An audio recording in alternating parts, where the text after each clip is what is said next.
প্রণাম জানিয়ে আজকের ভিডিওটা আমি শুরু করলাম। মা আমার ইউটিউব পরিবারের সকলকে ভালো রেখো, সুস্থ রেখো, সাবধানে রেখো, সবার মনোবাসনা পূর্ণ করো। আজকে শ্রাবণ মাসের দ্বিতীয় সোমবার। জয় মহাদেব। মহাদেবের চরণে প্রণাম জানিয়ে আজকের ভিডিওটা শুরু করলাম। তো মায়ের তো অলৌকিক নীলা দিনের দিন বেড়েই চলেছে।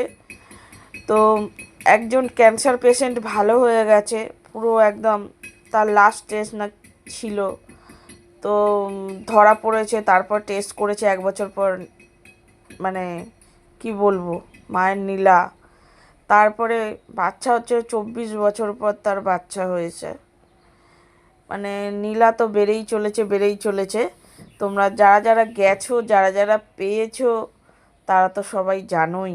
আর আমি নতুন করে আমার মায়ের কি বলবো লীলা। চলো, মায়ের প্রতিমা রং হবে সেটা দেখাই। দেখো, প্রতিমা বাইরে বার করে দিয়েছে, আশা আমার পাশে দাঁড়িয়ে আছে। দেখো, প্রতিমা রং হচ্ছে। তো 7ই আগস্ট মায়ের বাৎসরিক পুজো, সবাই কিন্তু এসো।